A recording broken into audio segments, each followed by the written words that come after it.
Yo, what's going on everyone, welcome back to another Keelgottime video, and today, because Keel's got some time, I'm going to be reacting to they stole 240 mil, then got kidnapped. I just wanted to say, real quick, before we start, thank you. Seriously, I just wanted to say thank you so much guys for watching these videos. Like, it actually means a lot to the few people that do, you know, consistently watch and are subscribed and liked. Yeah, we got a very long road out ahead of us, but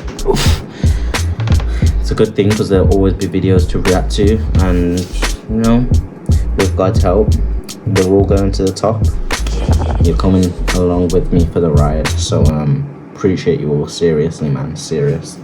And it is, I realize it's past the 1st of January now. I'm recording this currently on like the 29th of December, but yeah, by the time this is out it will have passed January, so happy new year.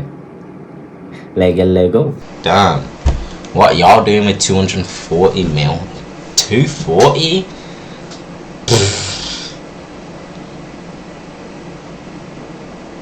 Jeez, I don't even know the first thing I did. This is a Discord call you've probably heard by now. Oh my god! Oh my god! Way. Oh my god! This group of teenagers just stole $240 million in Bitcoin. Do you know how much money that is? Quarter of a bill. Probably. We're done!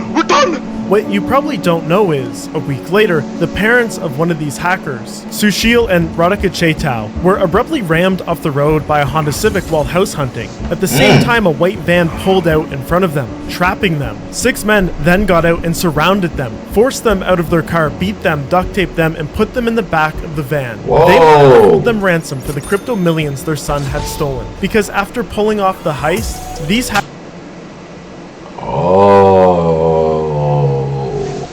So that was the kidnapping, was get back.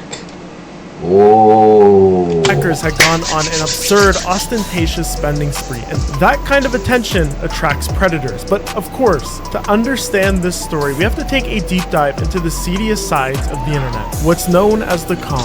There's a lot of questions here. Nay, you think if I stole that much money, I'm living it up and posting it online? These niggas is dumb. Bro, who? Bro, that has to be the most stupid. Like, don't get me wrong, I'll defo splurge. At 240 mil, I'm defo splurging. But I'm splurging in the shadows though. Like, I ain't doing all of this shit. Hell no. Why were they even recording this? Bro, what? Buckle up.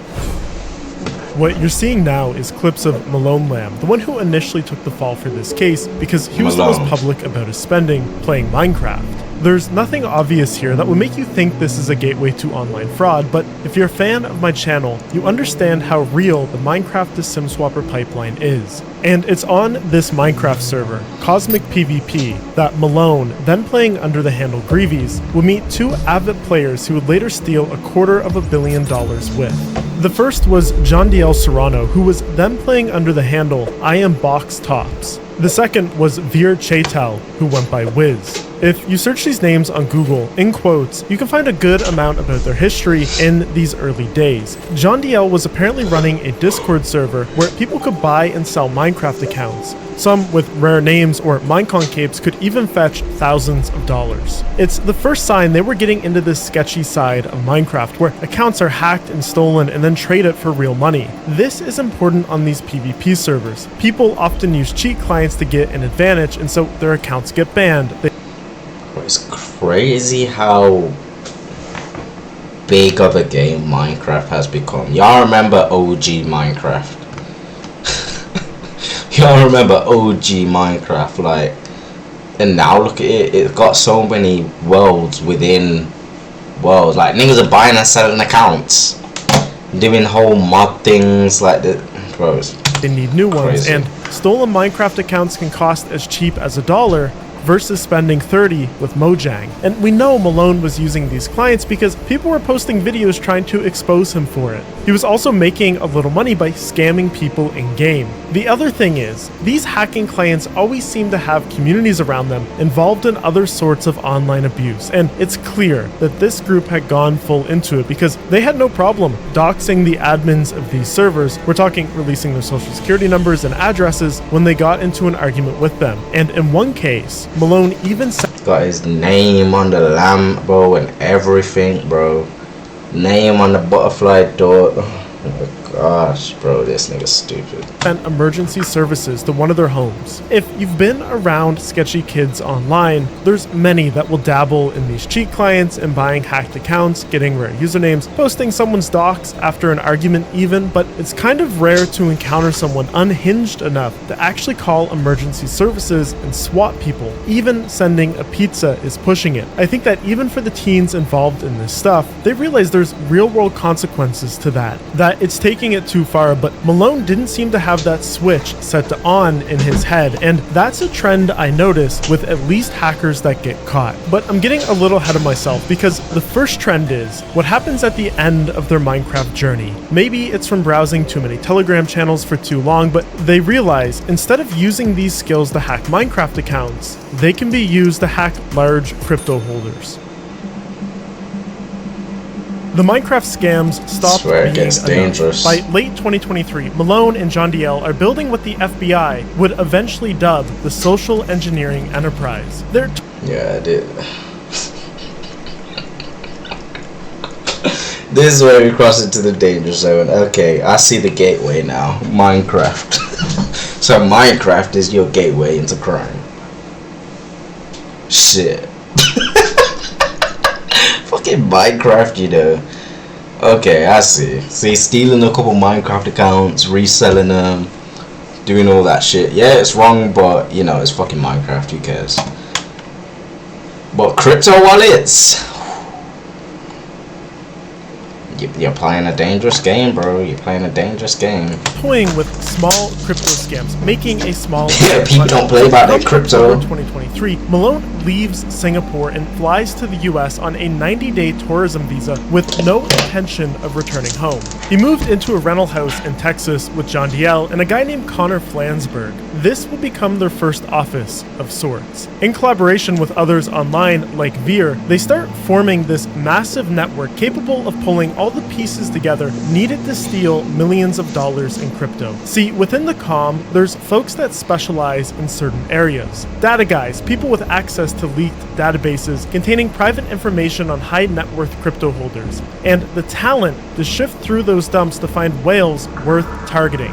Then unique callers, kids like Veer and John DL, pretending to be support agents at companies like Google, Yahoo, Gemini, like whatever logo they needed that day to social engineer victims. This was also one of the riskiest roles. Finally, there's organizers, people like Malone and Connor that stitched the entire attack timeline together, setting up phishing pages and waiting to instantly drain the crypto accounts of victims in real time when the callers get them access. There's of course other hands in the pot too, like people that can turn all the stolen crypto into US dollars and hopefully mix it along the way to make its source untraceable. And they even had a burglar on standby to break into a victim's home if their social engineering attack failed. This is a list of known actors. Really?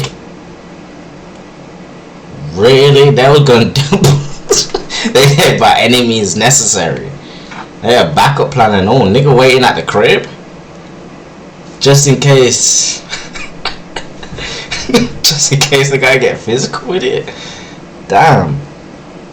And together, they were about to start making millions. Speaking of millions, that's still a drop in the bucket compared to how many private records Flare.io, the sponsor of this video, exposure panels and signals can act if your IO slap. It's not well documented how much they were making from early thefts, but we know by the end of 2023. All I'm gonna say is, yeah, they done set all this up. And for all that trouble learning, you know, over the years, gaining over how many skills to do coding, hacking, and whatnot. Bro, imagine they just put that into actually creating something instead of stealing it. Now, granted, it will take a lot more time and effort, and you know the growth will be slow. But shit, they could have made, I don't know, 3 times that in like 10 years. You know, like. The I guess training everyone wheels wants were it off right now, because innit? Malone, John Diel, and Connor moved from Texas to LA and rented a 6-bedroom, 11,000 square foot they just home made like a on tech Valley startup Drive. or some This shit. is such a bizarre street to look at on Google Maps because every single house is blurred out. I think they likely put these requests in with Google for security. Maybe they didn't want like armed robbers being able to scope out where they were living. But anyways, this became their new base of operations, and from here, the first documented attacks start happening. In mid-March 2024, Malone and Veer social engineered a victim out of $600,000. In May, they got another whale, pulled roughly $2.9 million. Come the end of June, they hit another victim for $870,000. All of this while Malone technically isn't supposed to be in the country. He had no permanent residence or work permit. If the police stopped him on the street, it would be game over, especially because they weren't being quiet with the money. Already, they were trying to book private jets and rent exotic cars. And to up the ante, when they targeted another victim, Malone managed to access their Apple iCloud account and monitor their location in real time. Okay, do y'all think it was a thing of shit, we got this much money, like we know karma's gonna come get us, let's just blow it all right now? Do you think that was like the plan? That could have been the plan. Shit. Come July 21st, since they were unable to obtain the money through their normal social engineering scheme, they flew a guy, Marlon Farrow, to New Mexico where the victim's house was located. Outside, Marlon set up a burner phone to live stream to his partners in crime back home. Then he made his way inside. The plan was that if they saw someone enter the house through the live stream, they would give Marlon a heads up. Inside, Marlon managed to find the victim's cryptocurrency hard wallets, and he dipped. They made another $1.7 million from this physical attack. It's not clear what would have happened if the victim returned home. And it's like, this was almost a pointless amount of trouble because just 3 days later, they hit their biggest victim yet, managed to steal $14 million. They were taking all of this cryptocurrency through a sophisticated social engineering scheme, one that was private to them. Nobody... And that's the thing too. I know like times are slowly somewhat changing now. There's some... I think there's a few things in place to where you may be able to get some of your crypto back. But like... more time, if it's crypto, that shit, bro, it's gone. Shit, sorry. Sorry, should have been protecting it better, nigga. Knew yet exactly how it was done from start to finish. But one thing was clear. They were pushing their greed to the point of failure. And that peak would come 1 month later in August, when they'd hit the heist that would finally make them say the words. We're done! We're done! That's what I'm saying. And the nigga can't even legally stay in the country and he's doing all of this. Now you got 90 days, like... $242 million! But unfortunately for them, there would be a double meaning to this. The Enterprise goes after a man in Washington, D.C. From data dumps, they've determined that he's a high net worth early crypto investor. Step one in their scheme is fear, because fear makes people do irrational things. They start with what's known as a multi-factor authentication fatigue attack. They've already found his login credentials to his email, likely from data dumps. So they start hammering the login page, spoofing their location to be from places like Russia and North Korea. This causes the victim to get a flood of security alerts on their phone. If you've ever gotten one of those pop-ups saying, "Was this you?" you might know that feeling in your stomach, thinking that someone is trying to hack you. This is where the caller steps in, likely Veer. Using a spoof number, he calls pretending to be from Google support. He tells the victim that his account is actively under attack, walks him through carefully planned fake verification steps that convince him to read out loud the secret recovery codes to his Google account. While keeping the victim talking, he's... Are y'all falling for this though? Are y'all falling for this? Really? Google's calling me? Google? When has Google ever called anybody? pasting those codes into Telegram for Malone and others to use them to get access to this guy's email. Once inside, they know they possibly only have minutes before the victim catches on and starts trying to shut down their access. So they tear through the inbox, the Google Drive, docs, sheets, everything that is uploaded to a Google account, looking for anything crypto related. Sophisticated threat actors have scripts made to do this automatically in seconds. You would be surprised how often people store sensitive information in their emails and cloud drives like this. But the other aspect is, if you have access to someone's primary email account, you can just go on the different websites that they're signed up on and usually reset the password and then confirm a code that comes by email to get into it. The first thing they spot is an atomic wallet, but it's basically empty. Then, they notice that the victim has serious holdings on Gemini, the crypto exchange, not the AI chatbot. But there's time-based two-factor authentication on the account. They can't get in with their email access alone. Behind the scenes on Telegram, they start trying to improvise a plan. They decide to run a second call. This time, John DL pretending to be from Gemini Security. They tell the victim that his crypto accounts might also be compromised and pressure him to move funds to safety and quick. Under that pressure, the victim sends around $3 million to wallets controlled by the social engineering enterprise, believing he's just moving it to a safe, temporary holding wallet owned by Gemini for these situations. With the victim still scared and cooperating, they decide to push it even further. They convince him to install AnyDesk, to quote, share his screen so they can help with the recovery. Except AnyDesk is remote desktop software. It basically gives them root access to his machine like they're sitting in front of it. Once connected, they notice the victim has a Bitcoin Core wallet. They ask him to open it, and they can't believe what pops up on the screen. He has 4,064 Bitcoins worth $240 million. Oh yeah, he got them Bitcoins early on. He got that shit early. To be falling for scams like this too, yeah, you know it's just some old nigga, bro. They can't mess this up. They start instructing the victim to go through steps to restore and back up his Bitcoin Core wallet. They're freaking out in Telegram when he does.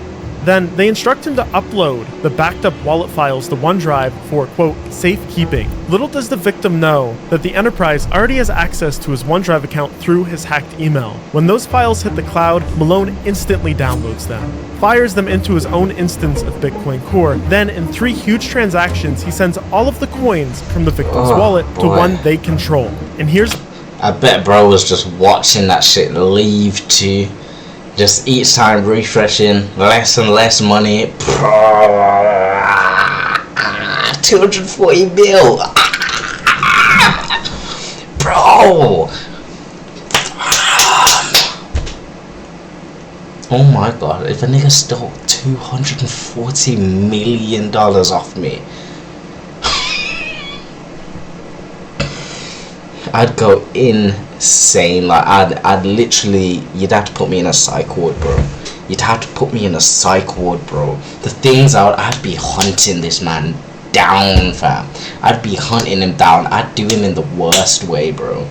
The worst way. Especially if this Malone nigga, and I know he done spent at least half. That exact Oh yeah, I'm now scalping you. moment. Peeling your way back, No bro. fucking way. God! Oh my god! No fucking way. $243 million! Bro, I'm gonna spaz out! Yo! We're done! We're done! I'm spazzing out! Bro, look at it. Bro's not even typing English. Bro's not even typing English. He's like, oh. You know how much money, brothers! Holy shit! Quarter of a bill. Oh! That's pretty pretty penny. Pretty 10 pretty pennies. I'm gonna lose my shit! Okay, I'm gonna tell you exactly what all of them need to do right now. They all need to get off this damn call, this damn chat, stop recording shit, go lie down, open up the hub, and rub one out, bro.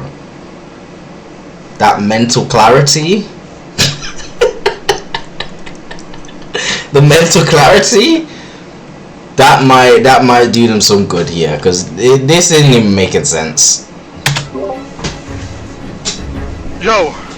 That's what I But did. little did they know, this call was being recorded. But that was going to take a little while to come out. For now, they were planning a spending spree like none other. But first, they had to tumble these bitcoins so they couldn't be traced back to the hack when they cashed them out. Bitcoin is the most transparent financial system ever created because every transaction is in a public ledger. Companies like Chainalysis have made billions of dollars developing systems to track the flow of coins to cash out coins with the end goal of catching bad guys. And it's not like the victim was going to stay silent. Rich people have a lot of money to pay for the best investigators. And the SE Enterprise knew this. So about 17 minutes after the theft, they kick off a crypto mixing technique known as a peel chain, moving huge stacks of Bitcoin from wallet to wallet, and at each hop, peeling off smaller and smaller chunks to fresh addresses. At the same time, they start chain hopping, swapping Bitcoin into other crypto coins like Litecoin, Ethereum, and Monero. Over the next few weeks, the money bounces through around 15 different services and exchanges that lack KYC protocols, creating this tangle of transactions. They hope that it's untraceable. All the while, they're actively planning things to buy, sharing pictures of these designer goods in their Discord server, because... Bro, how long do you think that took to like transfer over all of that? 240 mil? Like to keep putting in smaller different parts and breaking pieces off and switching Bitcoin for Ethereum and Ethereum for Litecoin and Litecoin for Doge. Like, how long do you think that took? It's a shit jacket as well. There was no way they were going to do the smart thing. August 16th, my birthday. The temptation was too strong, especially for Malone.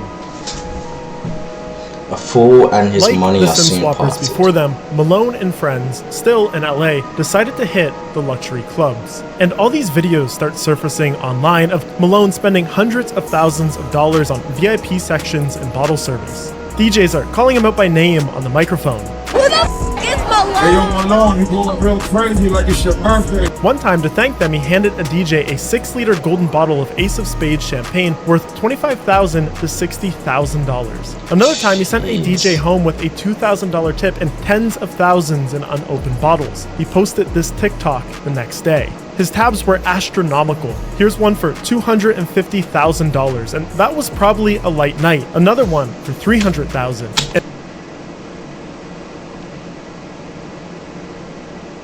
$303,000 in one night.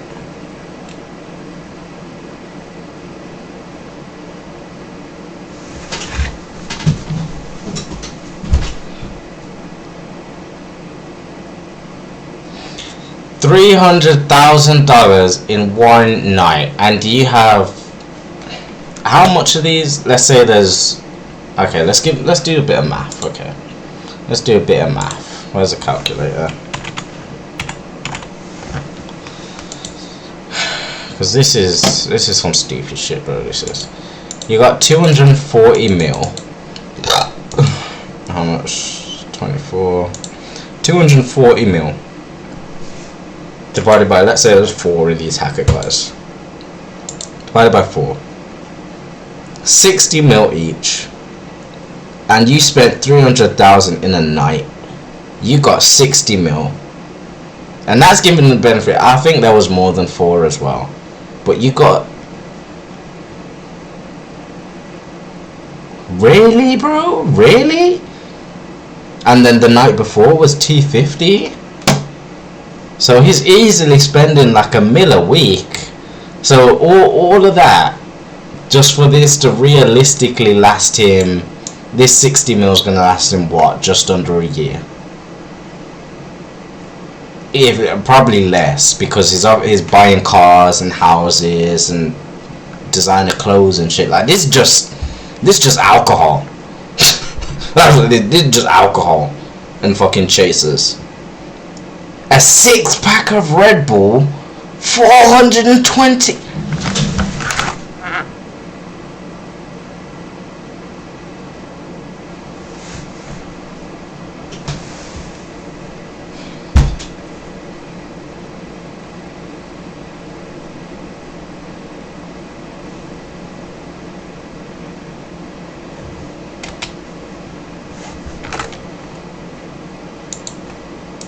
And here's a third for $500,000. There's people on TikTok reporting that they saw him spend up to $2 million in a night at these clubs. Like, I'm talking, it had to have been, just within that 10 minutes that I was there, $100,000 worth of alcohol. And he had been at the club, like, for a while.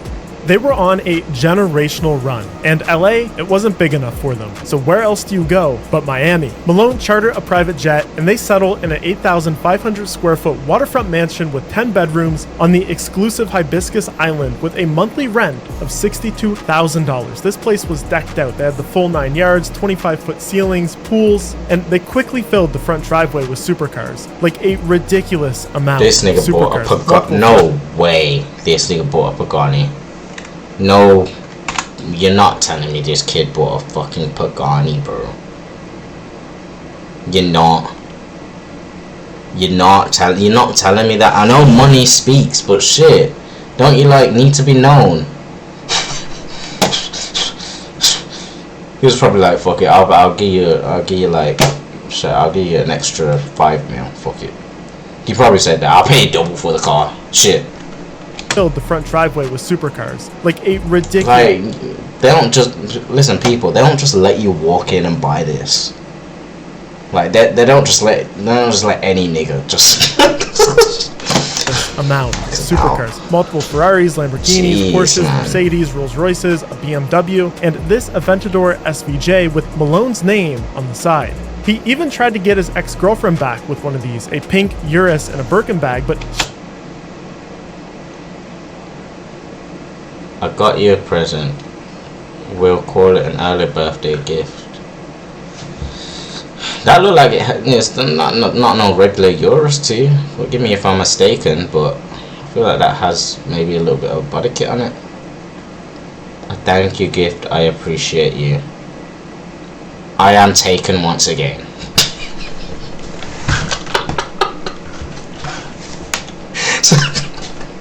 Bro cashed out what, 300,000-400,000 for nothing. I am taken once again. So this happened before. It's a sorry ass nigga, bro. A sorry ass nigga. And who's telling someone that they got them a gift at 2:30 in the, I suppose if it's a Lamborghini or a shit, I'll say anytime I fucking want. But damn, this nigga went out bad. She responded that she has a boyfriend. Ouch. To compensate, he took a stack of Birkin bags to the club and started giving them away. The next day on TikTok, model Olivia Allen posted this video. Then this video by Sky Bree got posted. A random man at the club gifted me this Hermes Kelly story time.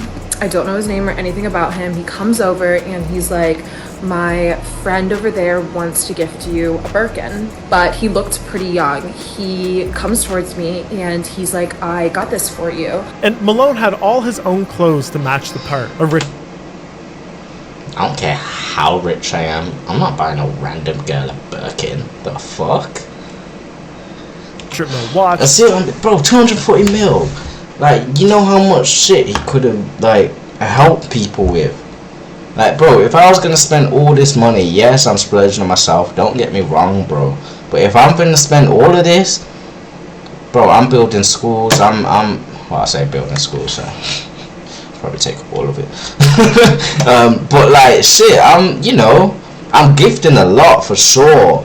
I'm gifting a lot. I don't know about random girls in the club Birkins, but if I see like single mothers on the street and whatnot, yeah, I'll buy you groceries, I'll buy you a car, I'll buy you a little crib, like, yeah, bro. Designer coats, iced out glasses. I would help out so many people. Were not quite as ostentatious as him in terms of getting their name plastered on signs at bars and putting it on the side of a car that you bought with stolen money, like, but they were still spending it alongside him. But the more they spent, the more attention they got, and it wasn't just from girls as they had hoped. There was rival cybercriminals online that saw them spending this wealth on social media, and that gave them an idea. Maybe it was time to take things offline with a kidnapping. Yeah, the karma's coming, during the late afternoon, Sushi. The karma is coming, bro. Y'all niggas are stupid, bro. Yeah. Dumb, bro. Get the bread. Stay out the way. But see, I would not care if this was all their own money. This was all their own money. They done a little bit of dirty work here and there. Cool, whatever. Do you? I still don't really care, to be honest. But the fact that this is stolen money and he's just living up like he's not a fucking criminal. But you know what? We're finna see what karma does. and Radhika Chaitow were house hunting in an upscale neighborhood in Danbury, Connecticut. Cruising around in the matte gray Lamborghini Urus, Veer had bought for them. Cold, he told them he was making money online through crypto trading. As they turned a corner, a white Honda Civic suddenly slammed into the back of the Lambo. At the same time, a white Ram ProMaster van cut them off from the front, boxing them in. There was nowheres to go. 6 masked men dressed in black jumped out. They yanked the Chaitows out of the Urus and dragged them towards the van. When Sushil resisted, they beat him with a baseball bat and threatened to kill him. Inside the van, they bound both of their arms and legs with duct tape. Radhika was forced to lie face down and told not to look at them. She struggled to breathe and begged them to stop, telling them she had asthma. The attackers wrapped duct tape around Sushil's face and hit him several more times as the van sped away. They wanted to hold them ransom for the crypto millions their son had stolen, but they hadn't gone quietly in their abduction. Several witnesses saw the ambush and immediately called 911, including an off-duty FBI agent who lived in the neighborhood. He started tailing the van in the Honda, stayed on the phone with dispatch, and even managed to get them license plate information. The Danbury police, thanks to this, were quick to pick up the trail. When a patrol officer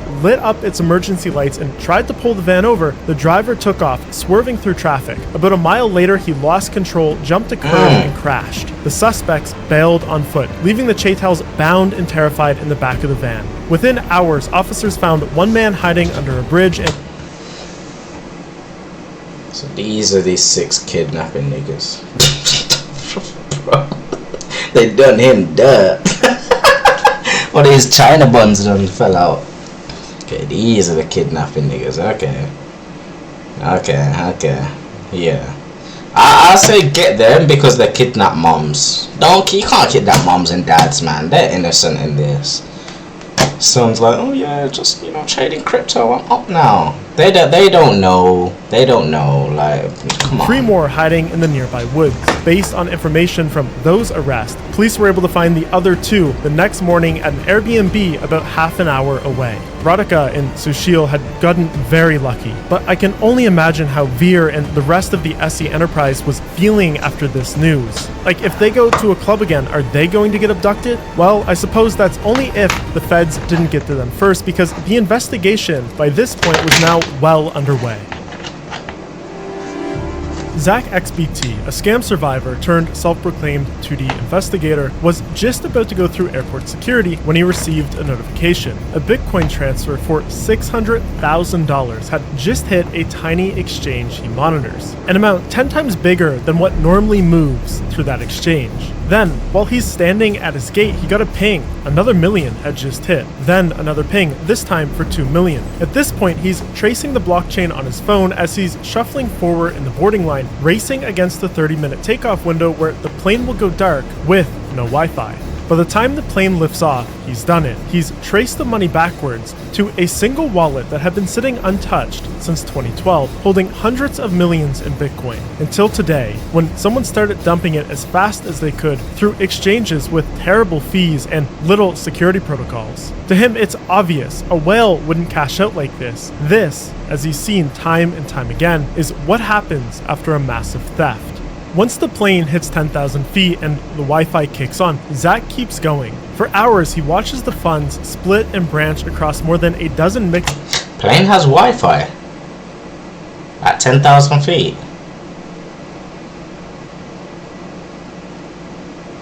Am I too poor to know that?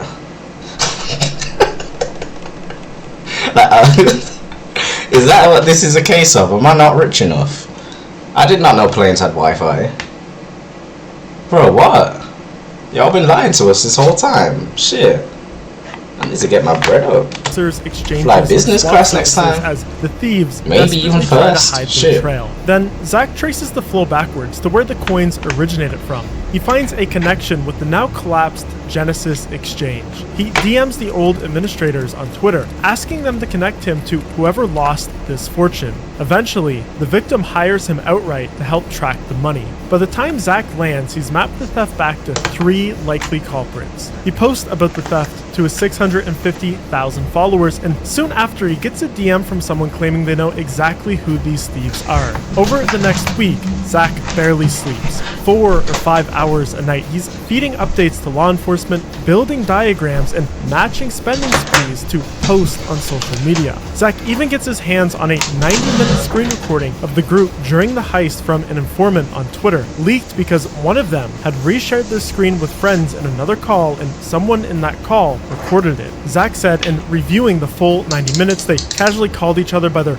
real first names, and at one point, Veer even flashes his Windows desktop, revealing his full name. And we can see that Veer, during the heist, was looking up the Ferrari 812 on YouTube. You can't make this stuff up. There's another tab here, a search for the name, Sam Lesson. When this screenshot got posted by ZachXBT, the internet was pretty sure that this was the person who had likely fallen victim to the attack. It made sense, he's a former VP at Facebook and massive crypto and tech investor. But Sam, with this news breaking, publicly denied being tricked by the group, writing on Twitter, "So to chime in, this isn't me. I have never had my crypto hacked, but I did get shockingly compromised for about 20 minutes through social engineering this summer via Google, and it was very, very scary. Very smart scam. Stay safe out there."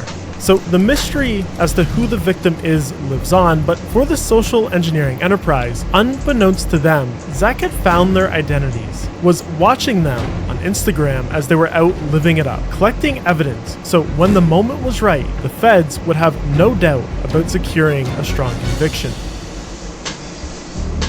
The police were parked outside LAX. They had discovered that John Diel had gone on a vacation to the Maldives with his girlfriend. They didn't want to arrest any other members of the group before he was back for risk of alerting him and losing him. Before going through customs back into the US, John Diel had wiped all apps from his phone just in case they would send him through secondary screening. When he made it through without a hiccup, it was a relief. Till 2 FBI agents promptly stopped and arrested him, handcuffed him on the spot. They also briefly interrogated his girlfriend. She denied having any knowledge of John Diel's involvement in the heist. The FBI agents told her that the only way she could make this worse was to warn her boyfriend's partners in crime. She promised them that she wouldn't, and since they didn't have any legal grounds to keep her, they let her go. To quote the FBI's memo, immediately after leaving the interview, John Diel's girlfriend promptly called his criminal associates, tipped them off to his arrest, and these...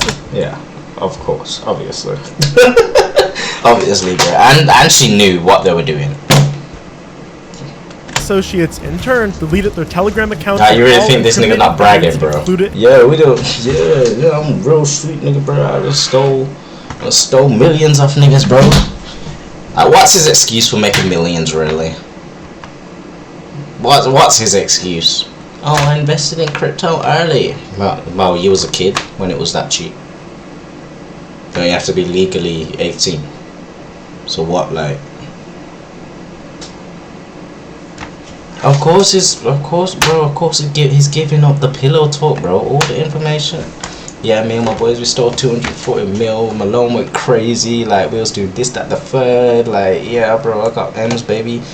In the safe chats. I can't believe it, you can't make this stuff up. So the group was in a frantic mess. Malone went out back of his Miami home, he dumped his phone in the bay, and the pressure was on to arrest them before more evidence could be destroyed, or worse, they flee the country. It was sooner than planned, but the Miami police immediately organized a raid on Malone's home. Later that day, these videos would circulate on social media of Malone being arrested. Exactly a month after they had stolen $240 million in Bitcoin, 2 of them had been busted. John Diel agreed to speak to the law without an attorney. At first, he denied anything about the crime, but later he would admit his involvement. Told them he bought 3 cars worth around $1 million, a watch for $500,000 more, and the 21-year-old even gave them access to accounts on his phone that held more than $20 million worth of stolen crypto. For Malone, the Fed started seizing all... Fuck me. he went all his assets, crazy. the luxury cars, the watches, jewelry, clothing. 28 different luxury cars.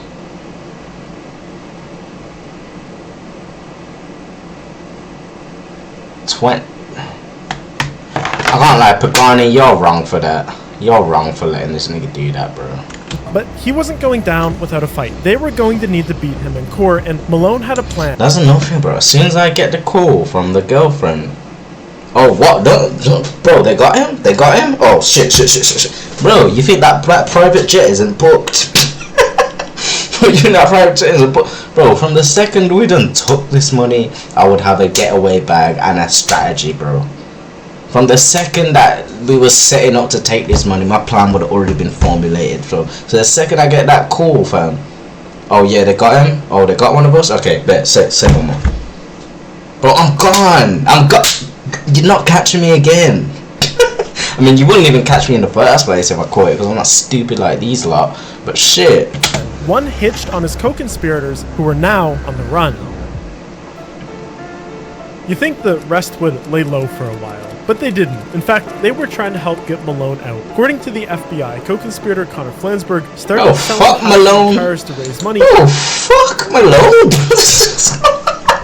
Bro, Malone's stupid ass. He deserves to be in there. When word of this... Idiot. No one told him to go spend all that money.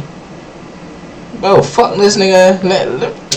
Reached Malone in jail, he was not impressed. On a recorded call, he said, quote, "Why is he selling M3s? Tell Connor to not give back those cars. It's effing $200K. I wiped that with my... I don't want that. I want my people to have their... If he wants me out, tell him to get his money to the lawyers, not by selling cars." In another call, the FBI caught him leaning hard on someone only identified as co-conspirator 1, quote, "You know I'm taking this for you, right? You know I'm in here and it's not my mistake. You're the only people. Y'all have the money. You know how it works. The lawyers care about money. I'm talking about pay the lawyers." I wonder, who could this co-conspirator 1 be? Well, the ones responsible for leaking their identities first were Veer and Jondiel. And co-conspirator 2 is listed on the document as having been arrested coming back from the Maldives, so that's gotta be Jondiel, leaving Veer likely as co-conspirator 1. And the timeline adds up here because Veer, he was still on the run, kind of. Police didn't catch him. He actually turned himself into the FBI 1 week after Malone had been busted. Talks quickly moved to a plea deal, which Veer took.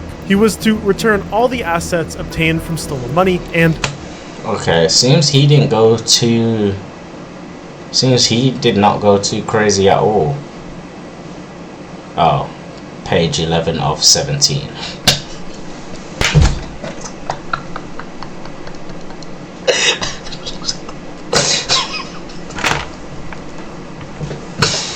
Oh my gosh, bro. Oh, bro. Fuck me. 38 mil sitting in his shit. Another 400,000 in another account.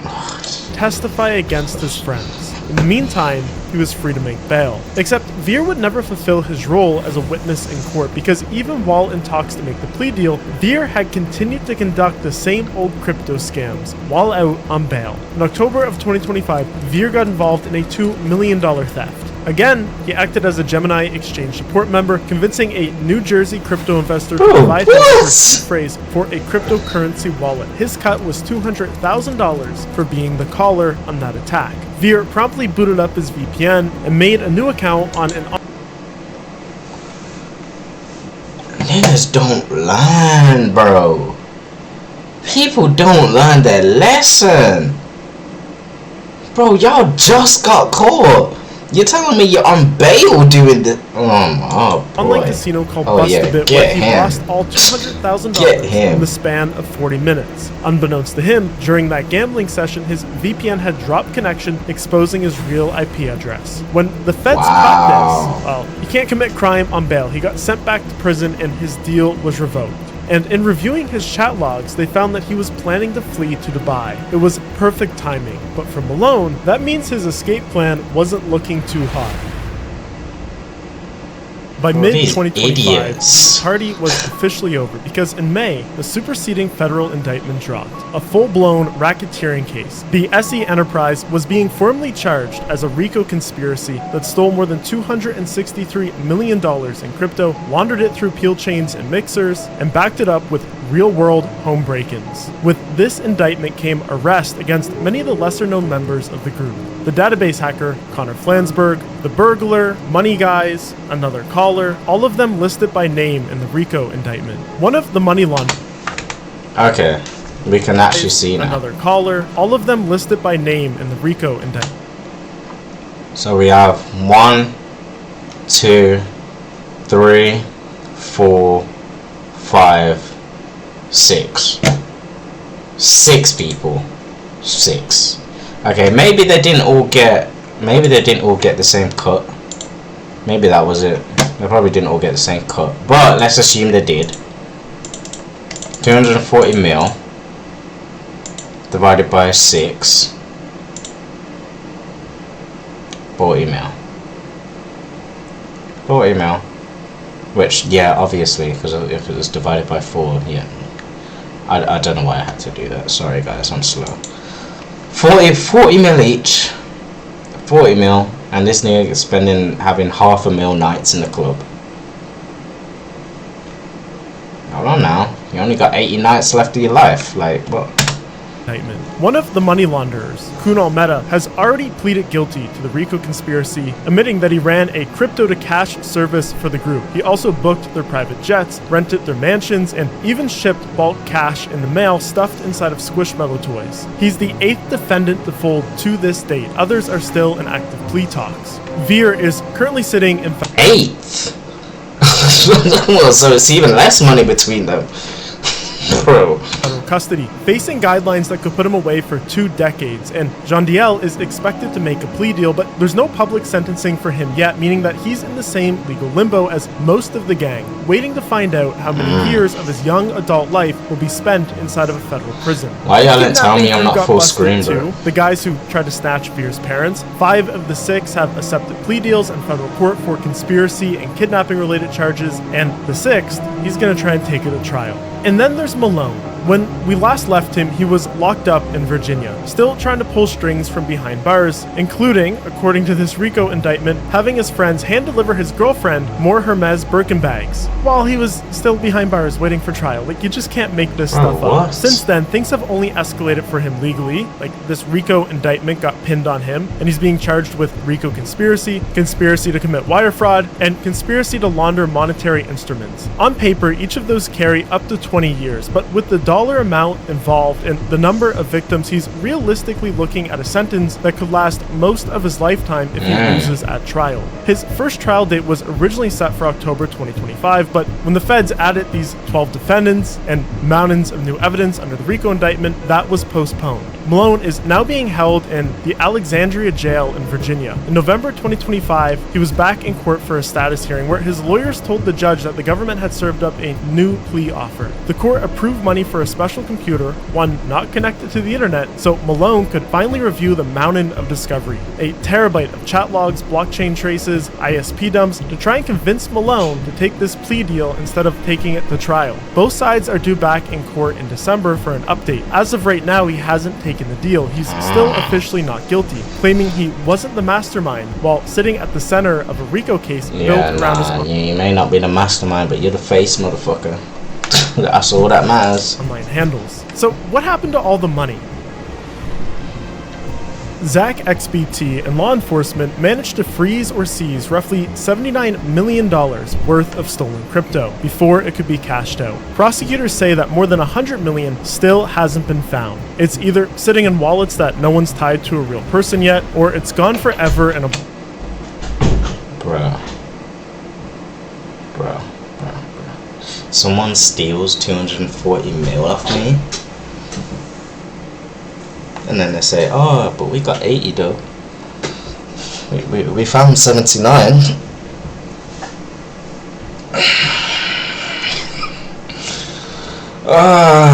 It's gonna be a sad day for the world. blur of Very gambling sad day for websites, the world. mixers, and bad trades. There's 2 aliases on the indictment listed as first and last name unknown because they have not yet been identified. Perhaps they know where the missing $100 million is. The government seized all of that the should have luxury been assets. spent. This list is just massive. Most of this will eventually be auctioned off. A portion of the proceeds will go back to victims, and some of it back to funding more investigations and prosecutions. As for the clubs and the planes and the mansions, they're not listed on the indictment, so it seems no one is asking them for the money back. But yeah, guys, wild ones. Stupid niggas. Stupid, bro. If you're gonna do a crime, please just do it smartly, or don't do it at all. But yeah, guys, that has been it for this video. Love you all for watching. Appreciate you. Make sure you like and subscribe. Videos dropping every single day, 5:15 UK time, and I'll see you tomorrow. Peace, love, and prosperity.